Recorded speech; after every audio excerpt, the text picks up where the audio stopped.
नमस्कार सर्वांना, Rupali delicious kitchen मध्ये आपलं स्वागत आहे। आज आपण इन्स्टंट रेसिपी बघणार आहोत।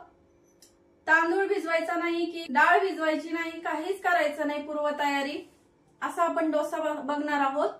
तर आज आपण रवा डोसा बघणार आहोत। तर चला मग रेसिपीकडे वळूया आणि साहित्य बघूया।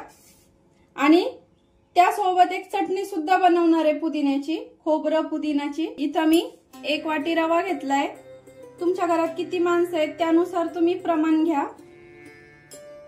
कमी अधिक जास्त।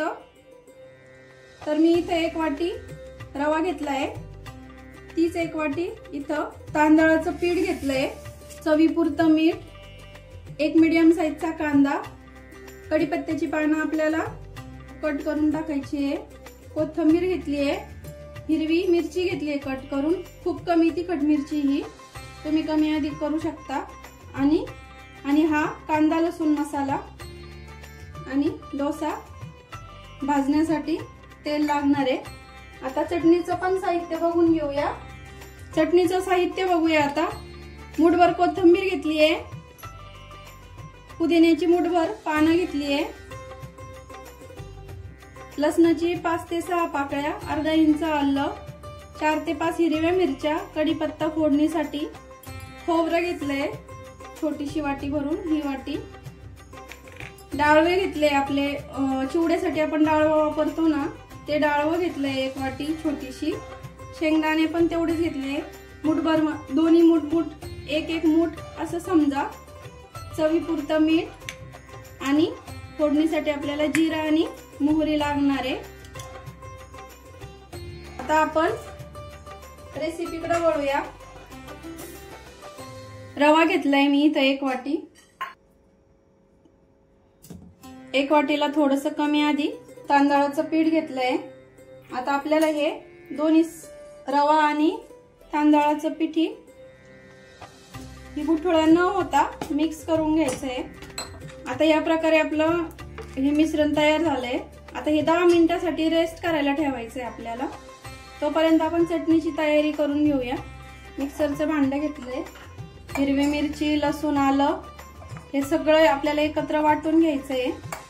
सगळं साहित्य यामध्ये टाकून घ्यायचं आणि हे वाटून घ्यायचंय। इथं आता मी चटणी छान वाटून घेतली आहे मिक्सर मध्ये, मीठ वगैरे सगळं टाकून। आणि इथं तेल गरम करायला ठेवलंय। तेल गरम झालं की आपल्याला मोहरी टाकून घ्यायची आहे, अर्धा चमचा मोहरी टाकायची। मोहरी छान तडतडायला लागली का गॅस बंद करते।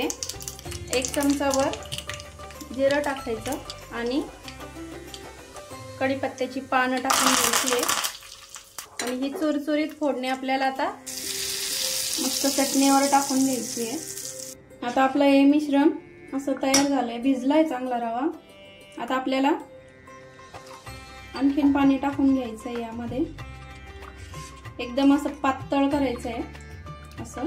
आणि यामध्ये आपल्याला हिरवी मिरचीचे तुकडे, कोथिंबीर, चवीपुरतं मीठ आणि कढीपत्त्याची अशी तोडून पानं टाकायची आहे। आणि हे छान मिक्स करून घ्यायचंय। आता एकदम पातळ करायचंय हे बॅटर। पॅन गरम करायला ठेवते मी, आणि छान गरम झालाय आता थोडंसं मी इथं तेल टाकून घेणार आहे। तुम्ही इथं बटर, तूप काही पण वापरू शकता। सगळीकडे छान पॅनला पसरवून घ्यायचंय आणि सगळीकडे असं पसरून कांदा टाकायचा। कांदा नसेल आवडत तर स्किप केला तरी चालेल।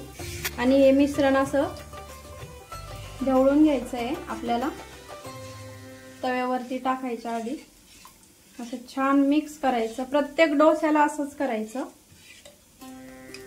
आणि आता एकदम असं पातळ टाकून घ्यायचंय, गॅस फुल ठेवायचा आणि वरतून असं थोडंसं तेल सोडायचंय।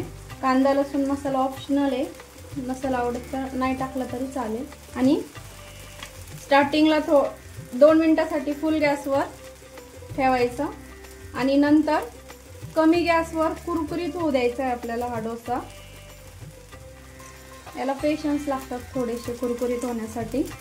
स्टार्टिंगला 2 मिनिटं फुल गॅसवर आणि नंतर 2 ते 3 मिनिटं, मला एकूण 5 ते 6 मिनिटं लागले पूर्ण डोसा होण्यासाठी, असा कुरकुरीत डोसा होण्यासाठी. तर बघूया आता.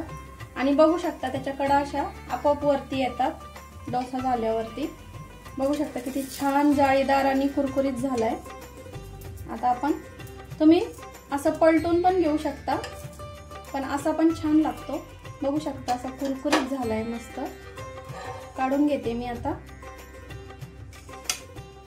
असं एकदम पातळ आणि कुरकुरीत झालाय. आता आपण दुसरा पण असंच करून घेणार आहे. थोडंसं तेल टाकायचं, कांदा टाकायचा आणि सांगितल्याप्रमाणे पुन्हा आपल्याला पॅनवर टाकताना हे मिश्रण पुन्हा असं मिक्स करून घ्यायचंय आणि गॅस फुल करायचा आणि फुल गॅसवर हे मिश्रण असं टाकून घ्यायचंय. एकदम पातळ टाकायचं म्हणजे डोसे आपले असे कुरकुरीत होतात. थोडासा कांदा लसूण मसाला भुरभुरायचा. अर्ध्या चमच्यालाही कमी तेल टाकून घेते आणि आधी सारखाच आपल्याला 2 मिनिटांसाठी हा फुल गॅसवर करायचा आणि 3 ते 4 मिनिटांसाठी कमी गॅसवर ठेवायचा आहे कुरकुरीत होण्यासाठी. आपला दुसरा डोसा पण असा छान कुरकुरीत झालाय. आता सर्व डोसे मी असेच करून घेणार आहे. इन्स्टंट रवा डोसा आणि चटणीची रेसिपी मला कशी वाटली मला कमेंट करून नक्की सांगा आणि रेसिपी नक्की ट्राय करा. खूप छान क्रिस्पी झालेत एकदम असे डोसे. तुम्ही नक्की ट्राय करा. रेसिपी आवडली असेल तर लाईक, शेअर आणि सबस्क्राईब करायला विसरू नका आणि रेसिपी नक्की ट्राय करा, कारण घरचं जेवण हे खरंच स्वादिष्ट असतं. आणि नवीन अशा छान छान रेसिपी सोबत पुन्हा भेटूया चमचमीत झणझणीत. तोपर्यंत बाय बाय.